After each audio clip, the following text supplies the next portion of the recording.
Hello, my lovely gamers and my beautiful people out there. Once again, Happy New Year to all of you, and welcome to episode 92. I want to say the first official, because obviously you guys had the intro episode where we came back, but this is the official one because it's numbered. You feel me? So yeah, keeping it 90 plus 2. What is up, y'all? It's your boy Tom Ziri from X to Skip, bringing you the weekly patch notes. Welcome once again. With us, we've got Maxwell. Yo, what up, homie? Hey, man. Hey, hope you Gucci, my guy. And then with us as well, we have Kid Kojo. What's good, King? Dylan, how you doing? Mostly chilling, bro. Mostly chilling.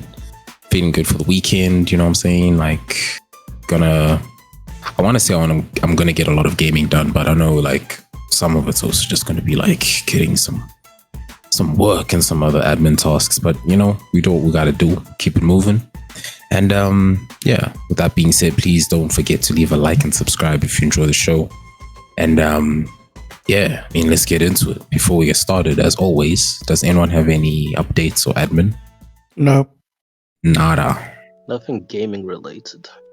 Alright, aware. I think the only admin from my side is figured out Elite Dangerous you can fly your ships with the controller, which makes shit so much easier. But yeah, more on that and some other news. Alright, going into the gaming news, actually. Good segue. Max, what's been happening, bro? Well, not that much, actually. And I suppose it's a hangover from, the start of a new year. Yeah. So, 3 things come to mind. The first thing is, you guys, I'm sure by now, have all heard the different stories about PlayStation, Sony having all sorts of live service games which they cancelled. Oh, snap. Okay. You didn't hear about that? Nope. And I'm trying to think of like what live service games would actually have that's Sony-esque. Oh, dude, there was like 12 to 15 different games, which of those 12 to 15, about 3 of them actually came out, and all the other ones are either cancelled or in gaming limbo. And just to throw out names, because what started the whole fervor of people getting up in arms about the whole Sony live service games cancel was that a report came out, a Jason Schreier report came out, that Bluepoint Games and what was the other studio? Kojo, what was the other studio's name? Bend. Yes, Bend, that is the one. Yes, beloved Bend. The 2 studios had been working on live service games and for the past 3 years. And Sony up and canceled those games because Concord supposedly spooked out Sony. And of those games being worked on, one of them was apparently a God of War multiplayer game. So people are pretty pissed about that, not because they didn't get live service games, but pissed because like, why the hell are resources being wasted on live service games, and why the hell are they trying to make something like a God of War multiplayer game? Now, I have my own spill and rant on this, where people are being pretty stupid in terms of what they're getting upset about. And what I mean by that is that us as gamers would look at something like God of War and be like, how the hell would this be a multiplayer game? But the people making these executive decisions are suits and ties.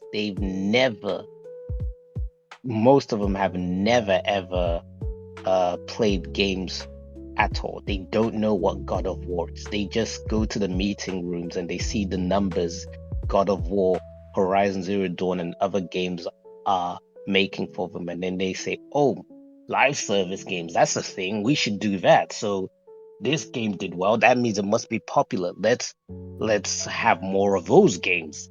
Those are the type of people who are making these decisions. Like, I can compare it to the state of football/soccer right now, where people are getting upset with their clubs, the decision their clubs are making in terms of financial decisions and stuff like that, where investments aren't really going into bringing in good players and improving teams and stuff like that. Investments are going into trying to maximize profits and revenue. It's the same effing thing with video games. The people at the top don't understand what these things are all about. They don't play these things. They don't get involved in these things. They just come in to see the numbers and say, okay, we want more of this thing, whatever this thing is. Because I think people have a misconception that probably the Sony heads who actually are involved in the gaming thing are the ones making the decision. Like, you know how people get upset with Phil Spencer of like, how are you doing this? And it's like, dude, yes, Phil Spencer and these Sony heads have a large sphere of influence, but they report to someone else, to other people. So, and just to also throw out other names, Tommy, for you to get an idea of the different live service games. So there was Concord, which flopped. Oh, right. Do you remember Destruction All-Star? Hell no. Yeah, so you see, that just went past you because that game also flopped and that released. Helldivers released, and it's been the only successful game, I believe. They wanted to make a multiplayer Spider-Man game. That didn't go through. They wanted to have a Last of Us multiplayer game called Faction, the Faction type Last of Us multiplayer game. A lot of resources went into that for that not to even come out. Bungie had an unannounced game which they were working on, where supposedly it might still be getting worked on, or it might not be getting worked on. The Horizon multiplayer game supposedly as well is in limbo. We don't know if it's going to come out or not. Then we had the Ghost of Tsushima multiplayer game, although that wasn't really live service. That was just a cherry on top from Ghost of is it Ghost of Tsushima? Yeah, no, I think it was. Kojo, you'll correct me if I'm wrong on that. But yeah, basically there was a whole bunch of things. So people were listing out all these different things and they were getting upset about it and getting triggered where I'm just like, y'all are focusing on the wrong thing. And I understand the fact that most people were complaining of, you just wasted out several years from these studios when they could have been working on other stuff that we would have wanted. When I'm just like, hey man, again, you're getting upset at the wrong people because there are other people who are making those executive decisions, and the developers and whatnot can only just follow what they're told, because at the end of the day, this is a profit-making business. Us as the players can only hope that the suits and ties don't overstep their boundaries and demand certain things for causing resources and focuses to turn. But unfortunately, that's what happened, and we just have to take the L and move on. It's not that big of a deal, because I know a lot of people are getting upset 3 years past with nothing to show for it. But dog, there are other studios you can focus on. There are other platforms you can focus on. And in this stage, when things take 6 years, 8 years, 10 years to make, what the hell's 3 years? Yes, that's 3 years taken away from a new game that could have been getting worked on, but we don't know what that game would have been. So what does it matter that you've lost 3 years for something you don't even know what it would have been? It's not that big of a deal. Yeah, tell them. Yeah, so the second thing is, you guys saw the numbers for Dragon Age Veilguard? Yo, bruh, did a whole lot of reading up on it, as well as clips of what you had mentioned last time. Jesus. Yeah, no. Whoever wrote the script must be fired. Yeah. So, for those who are not in the know, reports came out that the game did not meet EA's sales expectation, where apparently it only got up to about 50% of EA's sales expectation. But we need to take that with a grain of salt, because sometimes these companies have silly ass sales expectations, whether it's because they overestimated how much people wanted to play the game, or previous numbers of a game did bangers and then they thought this was going to do bangers again, or so much investment went into the game that these suits and ties thought, oh, okay, we spent X amount of money into this game. We should get back Y amount of money from this. Like we spent 100 million on this game, we should get back 300 million. And maybe the game gets 120 million or 150 million, and then they say it failed to meet sales expectations. Games can still be profitable despite not meeting sales expectations. I think people need to be aware of that.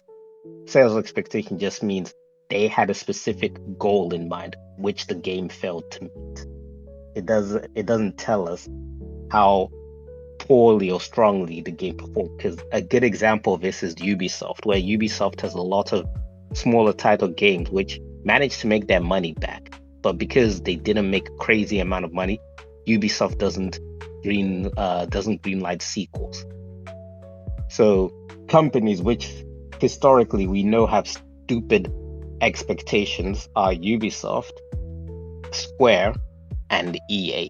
So the fact that Dragon Age is from EA, we shouldn't be quick to jump on the bandwagon of, oh, of course this game failed. No, we don't know if it failed. It didn't sell as good as previous games. It's not as popular as previous games. It didn't meet sales expectations, but we don't know whether or not it was profitable for EA. Then the last thing is Kojo. You mentioned that there's a Xbox showcase, yes, which took place earlier. Yes. Yes, were you able to check it out? If so, I'll leave it to you to explain, because for me, the timing of that thing did not complement my time zone. So I'm only going to be checking that after our recording. Okay. Are you done with your stuff? Yep, pretty much. Okay. I'll get to the Xbox stuff, but before I get there, a few things. Firstly, you brought up Dragon Age Veilguard. This actually skipped my mind until you brought it up. The creative director, or the director of Dragon Age Veilguard, Corinne Bush, left BioWare after an 18-year stint. After the game shipped, she left. And she said that she wanted to come in and help write the ship, and it was about her own fulfillment. And, she was, because Dragon Age was supposed to be, at some point, it was supposed to be a multiplayer game, but then they corrected course and focused it on a single player game. And yeah, so she left, and she said she's going to stay in the CRPG space. So we'll see what happens from there. Next up, more people leaving. Ted Price, who has been in the gaming industry for over 3 decades, he was the president and founder of Insomniac Games. He announced on January the 22nd, 2025, that he, after 3 decades in the gaming industry, is retiring. And he said he felt comfortable announcing it. He decided this last year, but he's announcing it now because they've come up with a succession plan. So there are going to be 3 people who are heading the studio now. 3 co-studio heads, who are Chad Dezern, Ryan Schneider, and Jen Huang. And this is big news because Ted Price has been instrumental in Insomniac's work. For those who don't know, Insomniac, they made the Spider-Man games, but they also made Ratchet and Clank and a bunch of other classics. He's been very instrumental in a lot of stuff, and also in just being in the grand. Insomniac right now is like one of Sony's poster childs, because they are working on a lot of things. And yeah, so Ted Price said, look, he feels confident. He wouldn't have left if he didn't know that the studio would be in right hands. And he said the usual thing of, I'm excited to go back to being a fan and just playing games, and not, playing games to look for bugs, but just enjoying games, So yeah, good on Ted. He's had an amazing career. I was going to say can't wait to see what he does next, but he's not doing anything next. He's retiring. So I wish him a happy retirement. Over 3 decades, he deserves the rest. Now, finally, let's talk about the Xbox developer directs. So for those who don't know what the developer directs are, it seems like Xbox is doing this thing like every January they host a developer direct where they focus on like 3 or 4 studios under their umbrella. Sometimes they branch out to other studios and they just talk to but the devs explain their games that they're working on, whilst very like high produced videos, Yeah, which I think is smart considering how many studios they have under them. Yeah, no, it's great. They can split up their developer directs and their showcases throughout the year. It's great. So this year, January, they announced that they're going to be focusing on 3 games and 3 studios. They're going to be focusing on South of Midnight from Compulsion Games, I believe, Doom: The Dark Ages from id Software, Clair Obscur Expedition 33 from Sandfall Interactive, I believe their name is, French studio, and it was a 4th mystery game. I'll get to the 4th mystery game last, although they announced that one first. I'll get to it last, so you two can figure out and try and guess what the mystery game was if you haven't seen it already. So I haven't seen it, but I've got a very strong idea of what it might be. Okay, which is? Doom. No, I already told you that Doom was the announced game. Really? I just said that. Well, you do not listen to anything I say. I said there were 3 games: Doom: The Dark Ages, South of Midnight, Clair Obscur, and a 4th mystery game. Oh, what's the mystery game? I only heard Clair Expedition and South of Midnight. Okay, well, there's a 4th mystery game. I'm gonna leave you guys to guess whilst I go through the rest. So now there's cake on my face. Well, so the South of Midnight. South of Midnight is coming from Compulsion Games, who made We Happy Few, if you guys remember that one. I'm saying that is crazy that they went from We Happy Few to South of Midnight. Yeah, you can see the DNA, like with the graphics and sort of the tone. You can see it there, but yeah, it seems like a departure gameplay wise from We Happy Few. And yeah, so they just talked about the main character and Hazel, who is searching for her mother after a storm messes things up, and so it focuses on her powers and how she weaves magic and all of that, and she's going to run into some interesting characters, both mythical and human, and it's going to be very interesting. I'm interested in the whole Southern Gothic history, mythical story that they've got going on, influence, Louisiana type vibes. So I'm interested in seeing more of that.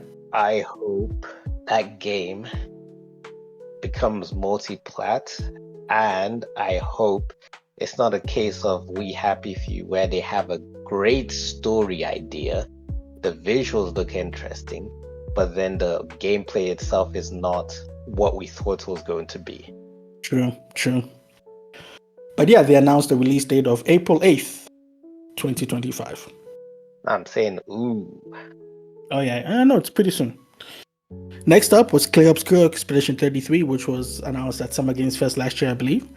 And it's from Sandfall Interactive, as I said, French studio. And it's a turn-based game. And basically, the story, as I said, doesn't focus on good versus evil, but it's focused on a bunch of flawed and unique characters that must work together to stop a threat. And the way they described it was that I urge people to go watch the trailer, but actually, no, I'm not gonna embarrass myself trying to explain it. But I urge people to go and watch the trailer and watch the showcase. It was really cool. But it is a turn-based game, and it's a turn-based game in the vein of Persona. So that kind of combat. So if that interests you, that's a new game for you. To me, the game looks interesting but not interesting, if that makes sense. Like, when I saw the trailer and whatnot way back, I was like, this does not do it for me. Then I saw the gameplay and I'm like, okay, they might be something here.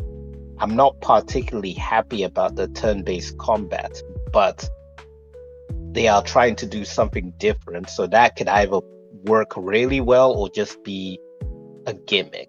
So that's where I'm like, I'm slightly interested, but everything else does not really appeal to me. But I'm open enough to say I would like to give it a try. Okay, that's cool. Well, I mean, didn't you like the combat of Persona 5? I know you didn't like a lot of things about Persona 5, but didn't you like the combat? Yeah, the combat was good enough. I'm not gonna say it was amazing because I don't have an issue with turn-based combat, but it is getting to a point in my life where I've played so many turn-based combat games that I can just sleepwalk my way through those type of games without really ever trying to learn or appreciate the systems. And as much as Persona tried to be different, it too suffered from the same thing of it's turn-based. There's not so much they can do different where it can revitalize the type of combat. I've seen people complaining about there's a certain boss battle in the game where people are like, how do you do this thing? It's so difficult. And other people are like, look, yo, if you learn the system, it's actually a very doable game. And I was just like, I remember that boss. I remember it being particularly more annoying than other bosses, but again, it was still something I slept walked through because I supposedly there's a cheat to go about the boss where if you want to make the boss easier, you raise the difficulty, which is weird to hear in the game, but that is part of a trick to make the boss easy. You raise the difficulty because apparently on a higher difficulty, you and your enemies are more vulnerable, like the multiplier to your weaknesses increase. So enemies don't really use your vulnerabilities against you, but then you can use their vulnerabilities. So that's why the boss becomes easier on a higher difficulty, if I'm making sense. Okay, yeah, that does make sense. Yeah, so games, turn-based things are not really, there's only so much you can do. And back in the Final Fantasy days of the 2000s, I think we fully explored what can be done with them. There's a reason why Square doesn't do turn-based anymore. Yes, I get people's attention spans are shorter now and people want more action, but I think even Square have looked at it and like, yo, we've done as much as we can with these stuff. Let's move on. So I think Persona is just like a dredge of the past, and we'll see how people respond to this game and its battle system. So yeah, I hear you, Maxwell. And Claire Obscure Expedition 33 will release on April 24th, 2025. Wait, April as well? Yeah. What? So what? But keep in mind, Claire Obscure Expedition 33 is not an Xbox game, like first party game. Okay, I knew it wasn't a first party game, but I thought maybe they had like the timed exclusivity, right? No, I think it's also coming on PS5, and it's coming out on Game Pass as well, but it's also on PS5. So. Okay, then it's fine. I thought it was, yeah. Okay, next up, Doom: The Dark Ages. Doom: The Dark Ages, developed by id Software, is the sequel to Doom Eternal, and it's the third game in the whole Doom reboot series. And it actually is serving as a prequel to the 2016 Doom, which is interesting. So this one, they've gone all out. You should watch the video. It's really cool. They've really gone all out. They said that Doom 2016, it was all about run and gun. Doom Eternal was trying to make you feel like, like a fighter jet type of thing. But Doom: The Dark Ages, you want to stand and fight. That's what they want to make you feel like. Stand and fight to make you feel like a tank. That's what they're going for. And the features are just awesome. Mm-hmm. They reversed upon the Doom 2016 model of now. So you need to stand your ground to maximize your shooting. The way that I think you should just go watch the video. I think it'd be easier for me than me describing it. But the way they describe it, it's not that you are slow or you are what's it called. It's just making you stronger, because in Doom 2016, you were fast and agile, but you were a little bit. You weren't like a tank. Like you weren't strong. You know what I'm saying? You weren't. Yeah, but then I thought that was the whole point of Doom, where because I never played the Doom 2016. It's still on my to play list, but my understanding of it, but people really loved what 2016 did, because unlike other games where, with shooting games we got to a point of cover and shoot, Doom was like, no, we reward you for going out there and exposing yourself. No, there's a lot of that here too. There's like you're surrounded by a million enemies. There's a lot of fighting. It's the same thing. It's just I feel like they're just saying that they're gonna give you more powers, not more powers. They're gonna give you more tools to just be like a tank, because the weapons look much bigger, the guns look much bigger and stuff like that. And yeah, they look really cool. The weapons, the graphics, obviously great.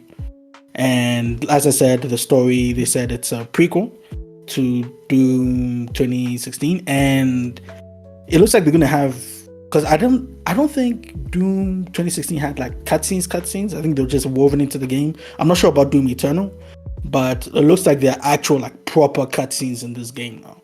Because usually the Doom, they never really focused on the story, it was more about the gameplay, but it looks like here they're actually putting an emphasis on the story and then also exploration.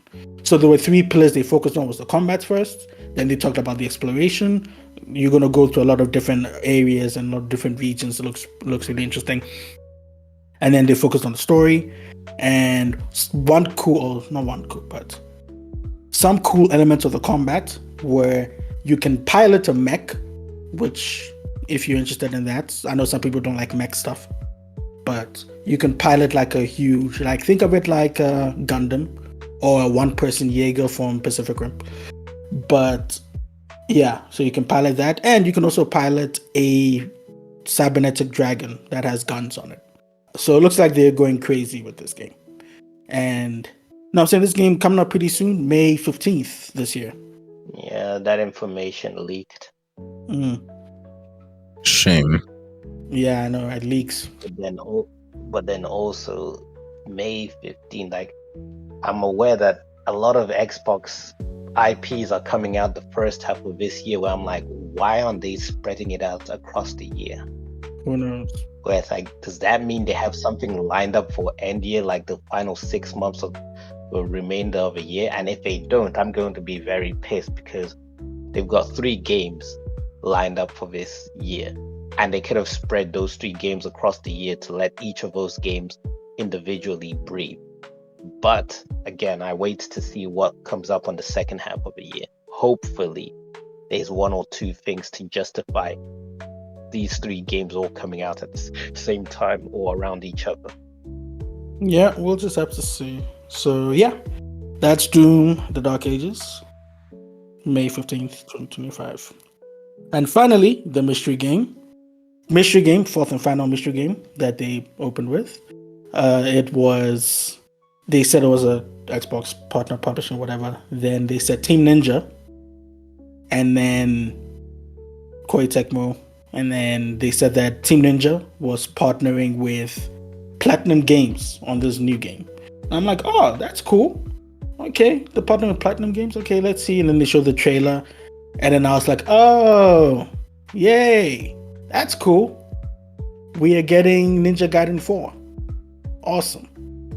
Now, I'm not saying that sarcastically. I mean, like, that's pretty cool that we're getting a new Ninja Gaiden mainline Ninja Gaiden game.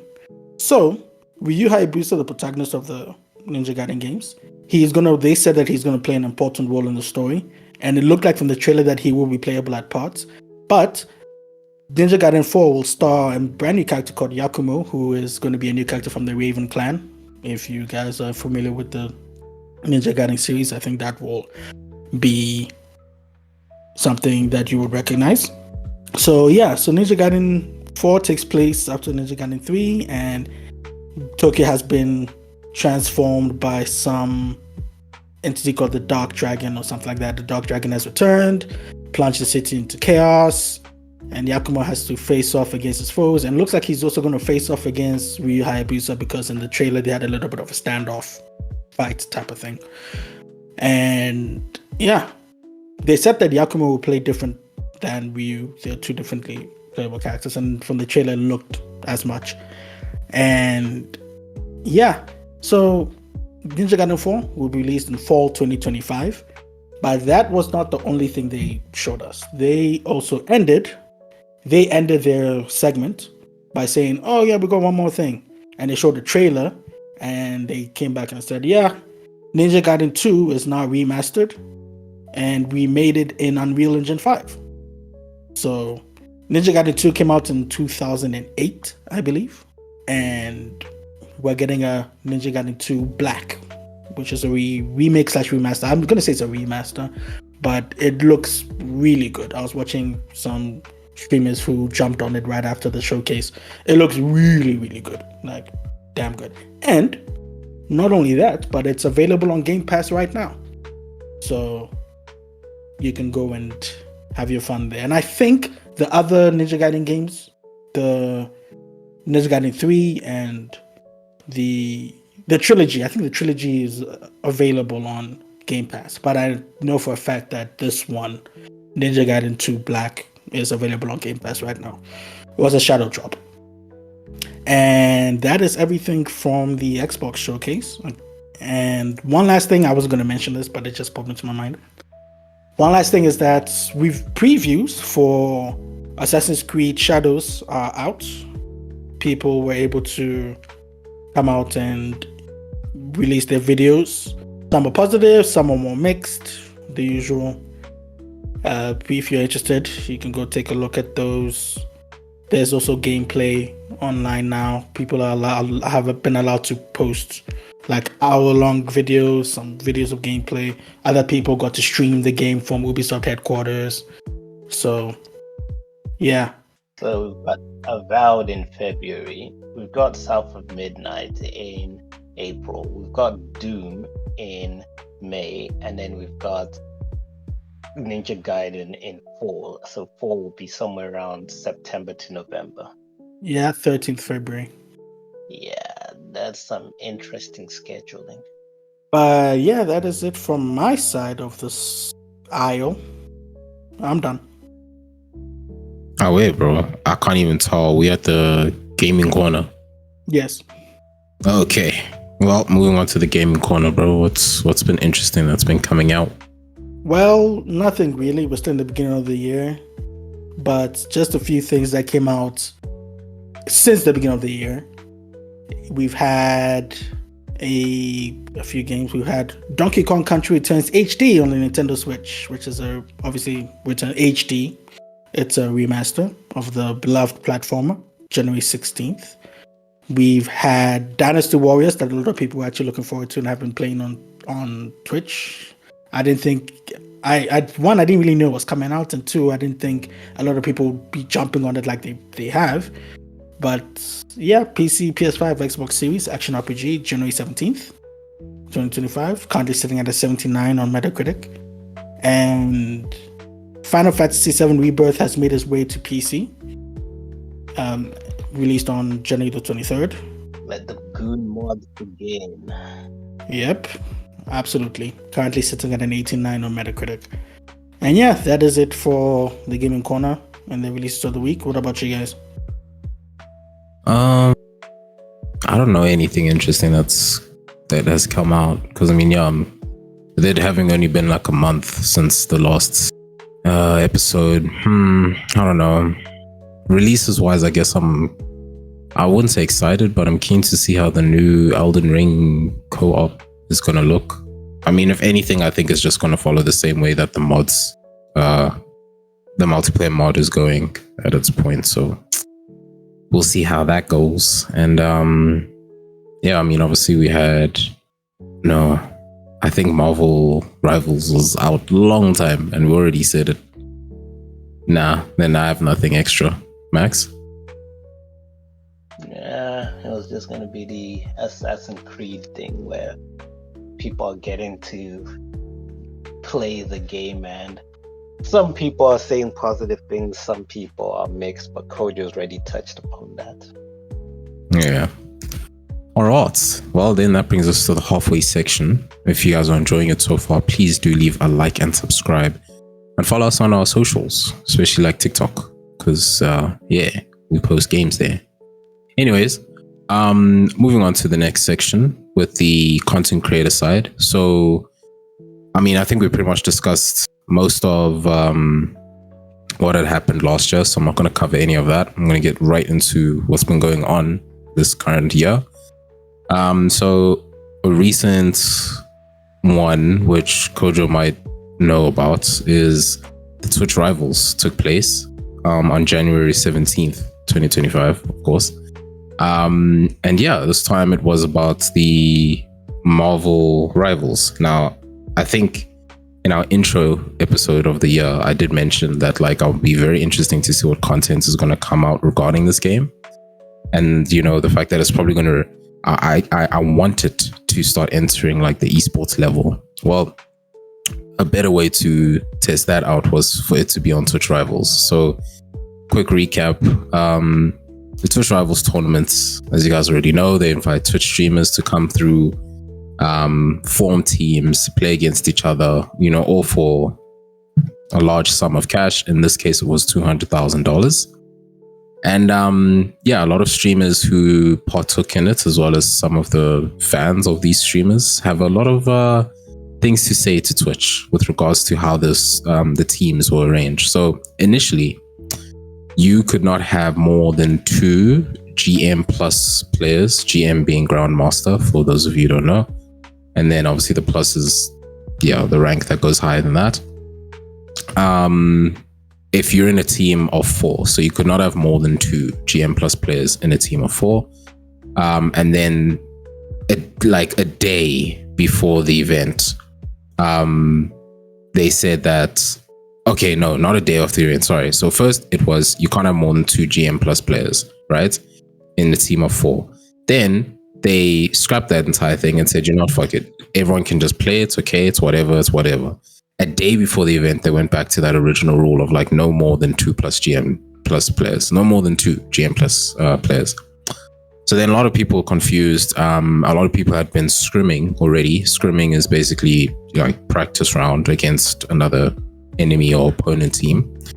So a lot of them were pretty much scrimming before the event, only to have their rosters completely changed last minute. And some people had to drop their best players. A lot of people just got pissed off because it got to a certain point where, regardless if you changed it back to 2 GM plus players, because a lot of people are like eternal rank, which is the last final rank.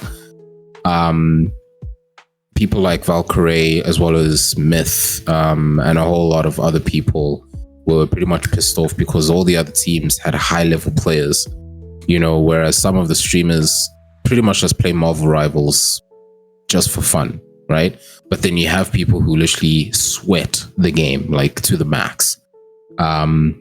And a lot of them even thought that Twitch was targeting them, or as like a personal thing of like, okay, you can't join this tournament because you're too good. People who weren't even GM plus, you can't play because you're too good. You can't play because you're top 500. This and this. The likes of Saikuno as well felt like he was targeted and attacked. It was pretty hilarious to me, because I don't think Twitch Rivals has ever gotten something right in terms of its tournaments, and yet people still want to participate, which is whatever. But anyways, to keep it nice and short, XQC's team went up against Hogs MR. Not sure, I don't know if you have to say it like Hogzimmer, whatever. But they were in the final match, and Hogzimmer won 3-1 with XQC's team, which you should definitely go watch some clips with regards to that, because there's even a part where XQC's team pretty much just give up completely. Like, they can't beat these guys because the skill gap was just too huge. And then XQC's like, dude, just like, fuck this shit. Let's just, we did well, we tried, clap hands, yay, fun times. That's XQC. Or the rest of his team is just like, nah, fuck this. They don't want to do it to Travels ever again. Another funny clip you guys should check out is Valkyrie's team, where they got spawn camped. So for those of you who don't know what spawn camped is, It's basically when another team pushes you so far back to a point where you spawn, they just camp outside. And then anytime you try to leave your spawn site, you get absolutely decked, like wrecked to the max, which is hilarious. And just seeing them complain and whine and bitch and moan was funny to me, because I'm like, but you guys signed up for this, bro. Regardless of the rules that Twitch kept changing, you knew that very powerful players would be playing this game. So what did you expect? So yeah, I mean, let us know what you guys think about the whole balancing thing. I don't think it's ever been a thing that Twitch gets it right in terms of balance. Especially when you see how Shroud's team was also dominating. Because I mean, that's a given. Anywhere Shroud is, you don't want to go against that team. What else on the content creator side? I think that's pretty much it that's interesting, besides Jimmy Donaldson, aka Mr. Beast, trying to buy TikTok, but we'll see how that goes. Yeah. Kojo, anything on your side, bro? No, but I think I saw something on Reddit that Myth's team ended up withdrawing from the tournament. I could be wrong. Yeah, they withdrew completely. You are correct. But yeah, that's what I wanted to add. Oh wait, Max, anything from you? Oh no. Alright, bet. Moving on to the esports side, like I mentioned, it was very interesting to see Marvel Rivals finally making its way into some kind of esports situation, setup, whatever. But this has already pretty much freaked out Owl Overwatch League, especially in the sense that when Marvel Rivals first came out, a lot of Overwatch 2 veterans had already been saying that from the get-go, Marvel Rivals got the balancing of certain characters absolutely correct. And another thing was that they kept listening to the community whenever something was whenever a character or a player, a character in the game was too OP, they listened very carefully, and within a week, a patch is released and that character is then balanced, which is very interesting because with Overwatch, they mentioned how still to this day, ever since Moira's release, Moira has never received a nerf that was easy enough for pro players to not exploit. So that being said, we've even had some of the Overwatch League veterans, as well as people who still play the game now, saying that if Marvel Rivals was ever to enter into esports, like fully, and take it far, they really believe it's going to shadow Overwatch 2 to a point where some people even said that they're more willing to cancel their contract or get out of their contract of being in an Overwatch League team in order to move on to Marvel Rivals, as they believe it's far better for their career, as well as the fact that the games would just actually be fair rather than some insider trader secrets where some players and their teams are actually paid to either lose, well, not throw completely, but yeah, to either lose. But I mean, we know this. It happens in fighting, it happens in boxing, all that shit. So yeah, but we'll see. Hopefully, we'll be hearing a whole lot more about Marvel Rivals. And interestingly enough, we're soon going to be having the World of Warcraft Battlegrounds coming up soon. I'm still waiting for the MDI, but I don't think they're going to release any of that yet, because we're still trying to wait for the next season of World of Warcraft to come out. Well, the next season of the current expansion. And by season, I'm not talking episodes, you know what I'm saying? I'm just talking about the next stage of their releases. There's going to be more dungeons, more raids, more battleground maps as well to explore. So yeah, keep an eye out for that. And who knows?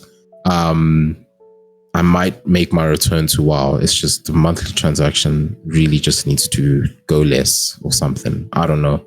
I need to start selling my ass or some shit to get my extra cash. But anyways, yeah.